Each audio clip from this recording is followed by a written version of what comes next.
the winter of 2018, the quiet American town of Ridgewood in New York was known for its peaceful neighborhoods and calm suburban life.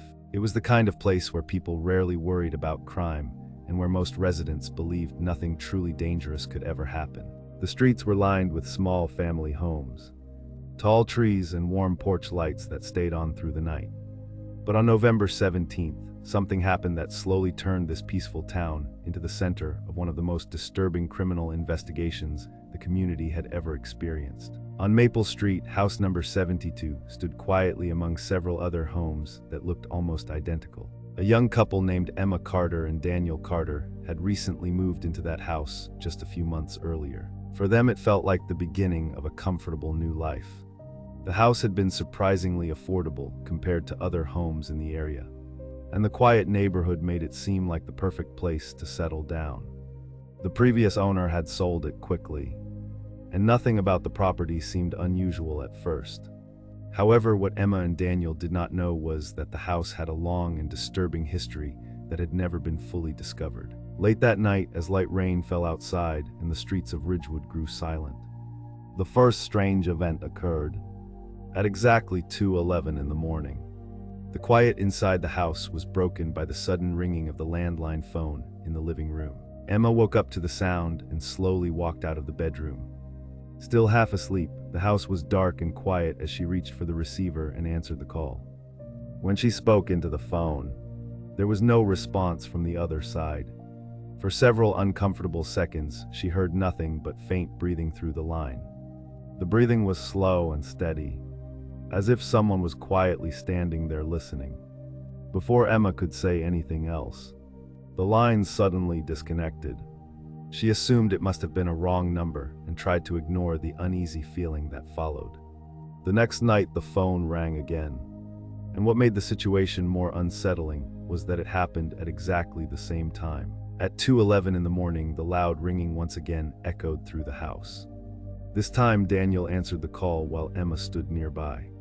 At first, the call sounded exactly like the previous one, with only silence and faint breathing on the other end.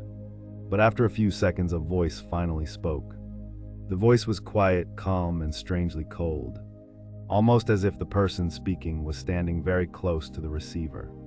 The caller suggested that the front door might not be properly locked. The comment immediately caused Daniel to turn toward the entrance of the house, and to his shock, he noticed the door was slightly open. He quickly walked across the room and closed it firmly before stepping outside to check the street. Rain continued to fall, and the empty road reflected the glow of the streetlights. No one was visible anywhere near the house. Daniel tried to convince himself that someone was playing a prank, but the experience left him deeply unsettled. The following night, the call came again, once more at exactly 2:11 in the morning. By that point, Emma felt nervous even walking toward the phone. When she answered, the same calm voice returned and made it clear that the caller knew they were still inside the house. The statement created a deep sense of fear because it suggested the caller might be watching them from somewhere nearby. The voice implied that the person calling had been standing outside the house during the night, observing everything quietly. That was the moment Emma and Daniel realized the situation might be more serious than a simple prank call. The next morning, they contacted the Ridgewood Police Department to report the repeated calls. The case was assigned to Detective Mark Sullivan, a seasoned investigator with more than 15 years of experience solving criminal cases throughout the region. Mark was known for being patient and highly observant, and from the beginning, he felt that the situation surrounding the calls was unusual. After reviewing the call records, investigators discovered that every call had been made from a private number that could not be easily traced. However, one detail immediately stood out to Mark. Each call occurred at precisely the same time every night, exactly 2:11 in the morning, which suggested the caller was intentionally following a strict routine.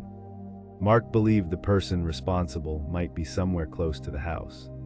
Because of this possibility, he decided to arrange overnight surveillance outside the property. Late that evening, 2 police vehicles quietly parked down the street with their lights turned off while officers waited to see if the caller would attempt to make contact again. Inside the house, Emma and Daniel remained awake while Mark watched the clock carefully. As the minutes passed, the tension inside the room slowly grew. When the clock finally reached 2:11 in the morning, the phone rang once again, breaking the silence with the same sharp sound. Emma answered while Mark stood beside her listening closely. The voice returned immediately, and this time it sounded slightly more confident, almost as if the caller knew the police were present. The caller suggested that involving the police had been a mistake. Mark quickly took the phone and demanded to know who was speaking. After a short pause, the caller made a statement that instantly changed the atmosphere inside the house. The voice calmly revealed that the person making the call was inside the house itself. Within seconds, officers began searching every room in the building. The kitchen, bedrooms, closets, and bathroom were checked carefully, but nothing appeared out of place. As the search continued, Mark noticed that the basement door was slightly open. He slowly moved toward it and began walking down the narrow wooden staircase. The basement was dark and filled with a damp smell that suggested it had not been used often. When Mark switched on his flashlight and scanned the room, the beam of light suddenly stopped on a man standing silently in the corner. The man looked startled but did not attempt to run. Officers quickly moved in and restrained him. His name was Luke Harper, and records showed that he had been the previous owner of the house. During questioning, Luke revealed something that shocked everyone involved in the investigation. For nearly 2 months, he had secretly been living inside the basement of the very house he had sold. Whenever Emma and Daniel left for work during the day, he would quietly come upstairs to eat and move around before returning to hide below. According to his statement, the late-night phone calls had been part of his strange attempt to scare the new homeowners. At first, the police believed the case might simply involve a disturbed former homeowner who could not let go of his old property. However, during interrogation, Detective Mark noticed something disturbing about Luke's behavior. Instead of appearing nervous or regretful, Luke seemed strangely calm and even slightly amused. When Mark asked him why he had been hiding inside the house for so long, Luke responded with a comment that immediately raised new questions.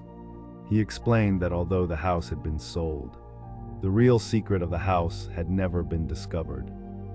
The following day, Mark returned to Maple Street with a larger investigative team to conduct a more thorough search of the property. During the inspection, one officer noticed a wooden panel hidden along the basement wall that appeared slightly newer than the surrounding structure. When the panel was removed, a small concealed room was revealed behind the wall. Inside that hidden space, investigators found a metal box covered with dust and signs of age.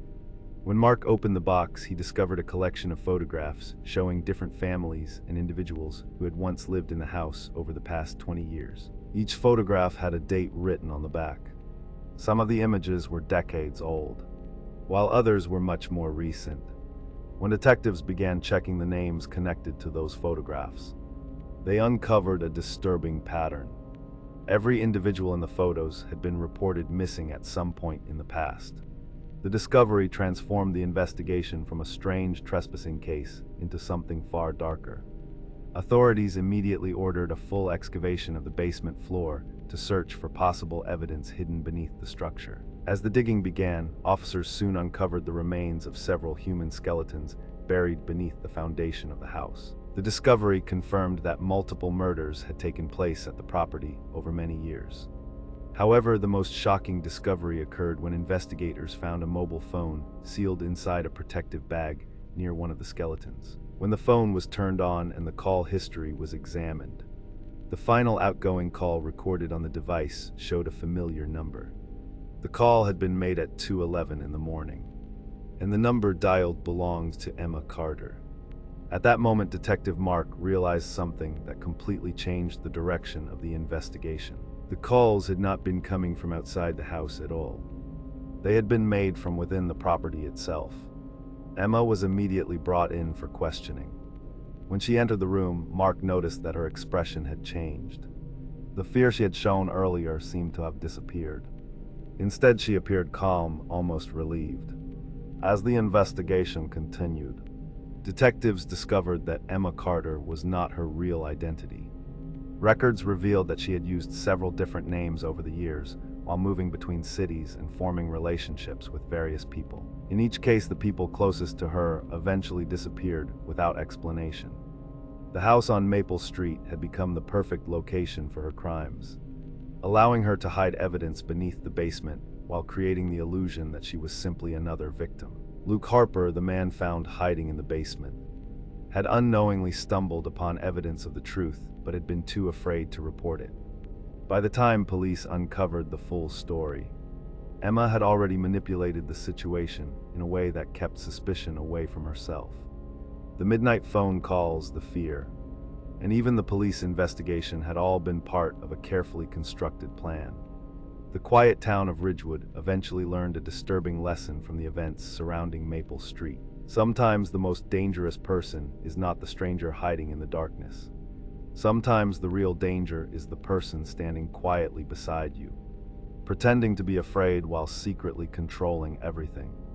Even today, many residents of Ridgewood still talk about the strange events connected to house number 72. Some people claim that late at night, when the streets are empty and the town is silent, the sound of a phone ringing can occasionally be heard from inside the empty building. And according to those stories, the ringing always begins at the exact same moment, 2:11 in the morning.